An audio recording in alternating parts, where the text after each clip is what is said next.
이른바 햄버거 회동에서 계엄을 모의한 혐의를 받는 노상원 전 정보사령관의 수첩을 경찰이 확보해 조사하고 있는데요. 네, NLL에서 북한의 공격을 유도한다는 취지의 표현이 있었다고 경찰이 밝혔습니다. 현장에 취재기자 나가 있습니다. 신규혜 기자. 네, 경찰청 국가수사본부입니다. 네, 노 전 사령관의 수첩에 어떤 내용이 담긴 겁니까? 네, 경찰 특별수사단은 오늘 브리핑에서 노상원 전 정보사령관의 수첩에 적혀있던 내용을 설명했습니다. 경찰은 노 전 사령관이 실거주하던 경기도 안산에 있는 점집에서 이 수첩을 확보했는데요. 손바닥 크기로 60여 쪽 분량의 이 수첩에는 계엄과 관련한 내용이 많이 적혀 있었다고 경찰은 설명했습니다. 경찰은 또 NLL, 북방 한계선에서 북한의 공격을 유도하라는 표현이 있었다고 설명했습니다.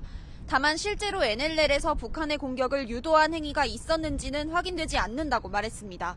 앞서 더불어민주당 등 야권은 김용현 전 장관이 북한의 쓰레기 풍선 살포 지점에 대한 원점 타격, 우리 무인기의 평양상공 투입 등을 지시했다며 김 전 장관과 윤석열 대통령을 내란죄와 함께 외환죄 혐의로도 고발했는데요. 이와 관련해 경찰은 윤 대통령에 대해 외환 혐의로도 수사하고 있다고 말했습니다.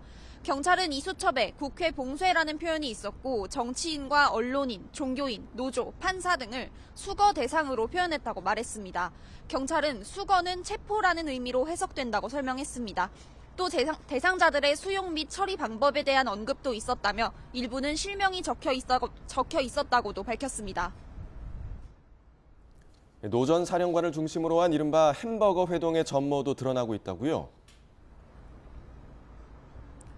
네, 롯데리아에서 햄버거를 먹으며 진행한 회동은 노상원 전 정보사령관 주도로 두 차례 있었습니다. 이들은 회동 당시 계엄사령부 합동수사본부 산하에 별도의 수사 2단을 구성하려고 준비했던 것으로 파악됐습니다. 단장 포함 60여 명 규모의 3개 부로 구성하려고 했는데 경찰은 선관위 서버 장악이 이들의 첫 번째 임무였던 것으로 보인다고 설명했습니다. 이와 관련한 인사발령 공문까지 작성됐는데 경찰은 국방부에서 관련 문건을 확보했다고 밝혔습니다.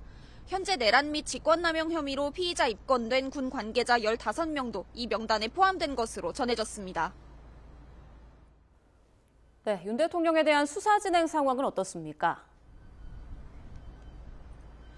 네, 경찰은 지난 19일 윤 대통령의 개인 휴대전화의 통화 기록을 확보했습니다.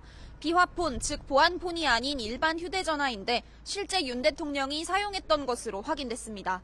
경찰은 비화폰에 대해서는 현재 압수수색을 진행하지 못하고 있다며 보전을 요청하는 공문을 발송한 상태라고 설명했습니다.